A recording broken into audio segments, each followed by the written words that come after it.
Welcome to all students in Nandip Vidyalaya YouTube channel. Today we are going to learn a poem. This poem name is You Start Dying Slowly. Introduction.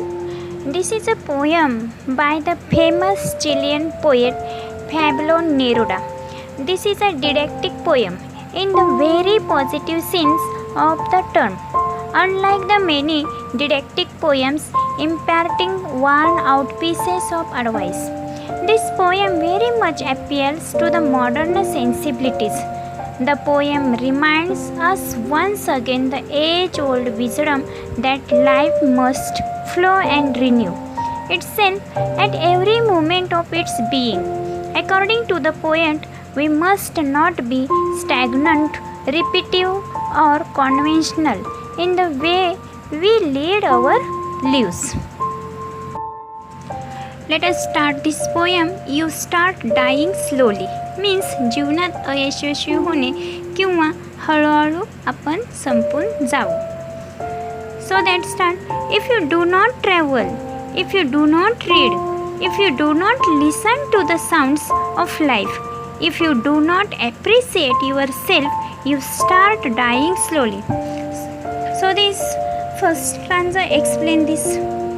The poet tells us that if we do not travel, read or listen to the sounds of life, we start dying slowly. We cease to be living fully. This is so even when we do not recognize the good qualities that lie within our sleeves. विद्यार्थी मित्रांनो, या ठिकाणी आपलं आयुष्य जे आहे ते हळूहळू संपून जाऊ, नष्ट होत जाऊ. आयुष्य भरभरून का व कसे जगले पाहिजे याविषयी या कवितेतून कवी आपले मनोगत व्यक्त करतात. आपण जर प्रवास केला नाही, आजूबाजूचं जग पाहिले नाही, चांगले वाचन केले नाही किंवा सभोवतालचे आवाज, जगण्याची ध्वनी ऐकण्याचा, समजून घेण्याचा प्रयत्न केला नाही, तर मुलांना आपण खऱ्या अर्थाने जीवन जगलोच नाही असे म्हणावे लागेल. When you kill your self-esteem, when you do not let others help you, you start dying slowly. The poet reminds us that if we will kill our self-esteem, means the feeling of being happy with one's own character and abilities, or we do not let others to help us, then also we start dying slowly. या ठिकाणी मुलांना आपण जर स्वतःला ओळखले नाही, स्वतःमधील गुणांची कदर केली नाही, तर आपली ओळख हरवून जाईल, आपले स्वस्थ नाहीसे होत जाईल.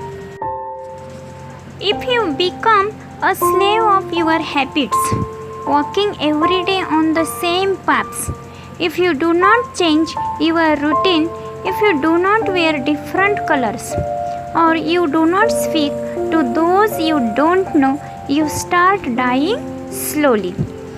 Mulanno, this explain this stanza. You listen only, all students.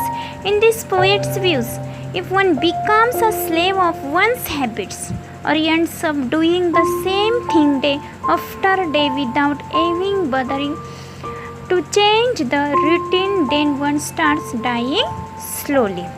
आपणच जर आपला आत्मसन्मान जपला नाही मुलांनो, तर स्वतःला कमी लेखत राहिलो, इतरांनी पुढे केलेल्या मैत्रीचा मदतीचा हात अवेरत राहिलो आणि आपण हळूहळू संपून जाऊ, नष्ट होत जाऊ. आपल्या नकळत आपण सवयीचे गुलाम बनत राहिलो आणि त्याची जाणीव होऊनही रोजच्या दिनक्रमात कधी बदल केला नाही, तर आपले आयुष्य एकसुरी नीरस होईल. कधी वेगवेगळे रंग परिधान केले नाहीत, नवे रूप धारण केले नाही, ठराविक आवडीनिवडीच्या बंदिस्त चौकटीतून स्वतःला मुक्त केले नाही, किंवा मुलांना अनोळखी लोकांशी कधी संवाद साधला नाही, तर आपण हळूहळू संपून जाऊ, नष्ट होत जाऊ, अयशस्वी होऊ. If you avoid to feel passions and their turbulent emotions, those which make your eyes glisten and your heart beat fast, you start dying slowly. This is also true if we do not wear different colors, or if we do not dare to speak to strangers. The poet warns up that we have avoid strong feelings, passions, and unsteady, turbulent emotions, which bring a sparkle to our eyes and make our hearts beat fast. Then also we start dying slowly.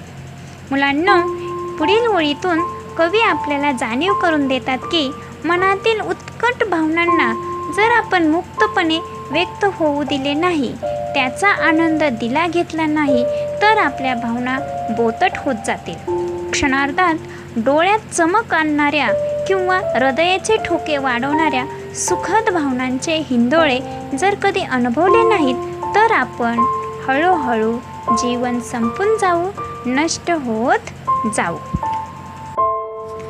This poem last stanza, you listen all students.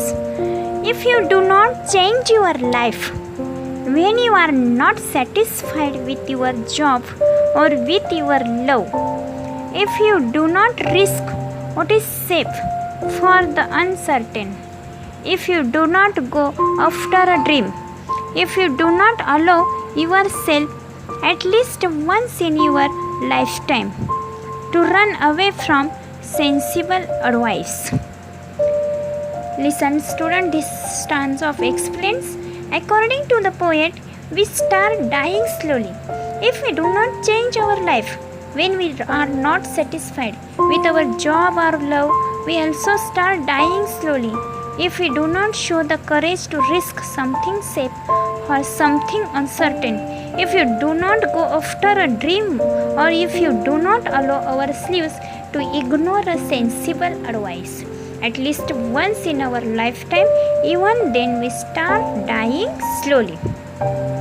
शेवटी विद्यार्थी मित्रांनो, या ठिकाणी कवी मत व्यक्त करत आहे की आपल्या हाती असलेल्या कामातून जर आनंद, समाधान मिळत नसेल किंवा जोडीदाराच्या नात्यातील प्रेम हरवत चालले आहे असे वाटत असले आणि तरीही आपण आयुष्य तसेच निरच्छपणे रेटत राहिलो, आयुष्य सुकर व्हावे यासाठी काही प्रयत्न केले नाहीत, तर आपण खऱ्या अर्थाने जीवन जगलोच नाही असे म्हणावे लागेल.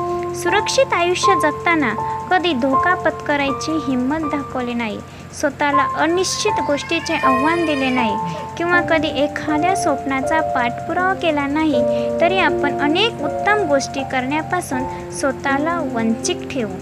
म्हणून कवी शेवटी असे म्हणतात की असे सुचवतात की आयुष्यात किमान एकदा तरी स्वतःच्या समंजस्य शहाण्या मनाला उपदेशाच्या नियमांच्या बंधनातून मुक्त करावे आणि आपले आयुष्य भरभरून जगण्याचा अपरिमित आनंद लुटावा. अशा प्रकारे मुलांनो, आज आपण यू स्टार्ट डाईंग स्लोली, जीवनात अयशस्वी होणे किंवा आपण हळूहळू संपून जाऊ, नष्ट होत जाऊ या कवितेचा भावार्थ पाहिलेला आहे. Thank you so much.